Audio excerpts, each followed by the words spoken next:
Salut à tous, c'est Mickaël, j'espère que vous allez bien. Dans cette vidéo, je vais vous expliquer comment créer un mot de passe robuste et complexe sans pour autant vous prendre la tête. Parce que oui, aujourd'hui c'est un vrai casse-tête d'arriver à retenir un mot de passe complexe et surtout d'en utiliser. Donc je vais vous présenter un petit peu l'état des lieux, voir comment on peut en choisir un bon et surtout quelles sont aujourd'hui les réglementations et les règles un petit peu qui s'appliquent à tout ça. Donc si on regarde et qu'on écoute un petit peu le grand public, lorsqu'on parle de cybersécurité, qu'on parle de mot de passe, tout le monde dit qu'il faut des mots de passe qui sont extrêmement complexes. Donc on va se retrouver avec des mots de passe qui sont de ce type-là et qui vont être très difficiles à retenir. Donc là, on voit que c'est vraiment très compliqué. Et aujourd'hui, c'est un petit peu la politique de celui qui va avoir le mot de passe le plus long et le plus complexe. Mais ce qui se passe lorsqu'on fait ça, c'est que les personnes, elles vont en faire un seul, qu'elles vont réutiliser de partout. Et surtout, s'il est trop complexe, elles vont le noter sur une feuille devant leur écran. Et ça, c'est vraiment du vécu. Quand vous êtes dans la société, que vous regardez un petit peu les papiers qui traînent sur les ordinateurs, vous trouvez très régulièrement des mots de passe ou des calepins complets avec l'ensemble des mots de passe. Donc l'idée de cette vidéo, c'est vraiment de vous expliquer comment créer un bon mot de passe de façon très simple. Donc aujourd'hui, il y a deux grandes écoles qui s'affrontent. La première, c'est l'école de ce qu'on va appeler la citation. Donc vous allez prendre une citation que vous aimez bien et vous allez prendre par exemple la première lettre de chaque mot. Vous allez rajouter un caractère spécial par exemple entre chaque lettre et un chiffre, ce qui va vous donner une chaîne de caractères assez longue et assez complexe. Il faudra bien sûr retenir toute la dérivée mathématique de cet élément-là. Et ensuite, la deuxième méthode que je trouve beaucoup plus intéressante, qui est la concaténation de différents mots. Donc ici, on a une image et donc on voit qu'on a différents mots, donc correct, horse, battery, staple. Et c'est relativement simple à retenir parce qu'on peut vraiment imaginer tout un tas de choses et on peut imaginer vraiment une scène complète. Sauf que la grosse problématique en fait de cette technique-là, c'est qu'il est relativement compliqué pour un être humain de faire de l'entropie. Donc aujourd'hui, si vous devez choisir 4 mots, vous allez choisir 4 mots qui vous appartiennent, qui sont quelque chose que vous connaissez, et donc vous n'allez pas le faire de façon totalement objective. Et la meilleure manière de faire ça de façon objective, en fait, c'est de prendre une liste de mots. Donc soit vous prenez un dictionnaire, là c'est une liste de mots en anglais, donc vous avez une liste de mots longue et une liste de mots courts, et vous allez prendre un dé et vous allez le lancer. Par exemple, si on lance le dé 5 fois et qu'on fait par exemple 4, 2, 4, 5, 3, notre premier mot, ça va être online. Et on va relancer le dé, ainsi de suite, jusqu'à avoir un certain nombre de mots. Et ce sera beaucoup plus simple à retenir. Alors pourquoi il va falloir avoir plusieurs mots? Pour la bonne et simple raison qu'il y a une étude qui a été faite, alors elle date aujourd'hui d'1 an, mais concrètement les chiffres sont relativement bons. Si on prend la liste de mots courts, il va falloir prendre à minima 5 mots. Si on prend la liste de mots longs, on va pouvoir prendre à minima 4 mots. Donc ça, c'est le standard à l'heure actuelle. On voit qu'aujourd'hui, pour casser en fait ce code, pour que qu'un attaquant puisse retrouver le mot de passe, ça va coûter 10 000 $ en 2030. Et aujourd'hui, quand ça fait 9 caractères, pour moi, c'est même cassable très rapidement. Et ça, on l'a vu avec les nouvelles cartes graphiques. Parce que ce tableau, comme je vous le dis, il est un petit peu ancien, donc ça a évolué. Et donc, l'idée, si vous voulez arriver vraiment sur quelque chose de très fort d'un point de vue sécurité, c'est d'aller prendre le maximum directement. Donc ici, ça fait pour la liste de mots courts, ça fait 6,5 mots, donc on va dire 7 mots. Et pour la liste de mots longs, ça fait 6 mots. Après, ce que va recommander l'État. Donc ici, vous avez une délibération du gouvernement qui date de janvier 2017, qui est vraiment, on va dire, le texte de référence à l'heure actuelle, et qui dit que pour toute authentification avec un mot de passe seul, c'est à minimum 12 caractères, majuscules, minuscules, chiffres et caractères spéciaux. Mais si vous mettez 7 mots à l'affilée, je vous assure que vous serez à largement plus en termes de nombre de caractères. On va prendre par exemple le pays France, on va prendre le mot cheval, donc il faut bien prendre des dictionnaires qui sont complètement différents. On va prendre par exemple football et on va prendre par exemple oreiller.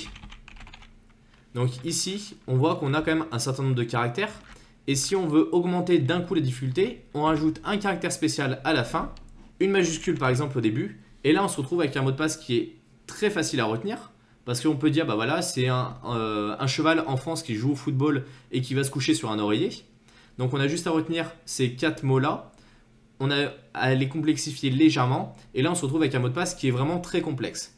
Et donc ici, si on prend ce mot de passe là et qu'on va voir si il est vraiment complexe, on voit qu'on est vraiment sur des choses qui sont très dures en termes de sécurité. On voit qu'ici, pour craquer le mot de passe, que c'est vraiment infini et que c'est vraiment très complexe. Si on regarde le site de l'ANSSI, qui est l'Agence nationale de la sécurité des systèmes d'information, et qu'on prend un mot de passe de la longueur qu'on a définie. Donc soit on prend le minimum syndical qui est une longueur de 12 caractères avec tous les éléments, donc 0,9 AZ à AZ. On voit qu'ici on est à 71 bits d'entropie et on voit qu'on est en faible. Donc clairement, c'est pas intéressant. Par contre, si on prend notre mot de passe qui fait à peu près 20 caractères et qui a aujourd'hui juste de 0 à 9 à Z, on va vraiment pas s'embêter, on fait quelque chose de simple. On est à 103 et donc là, on est directement en mot de passe fort.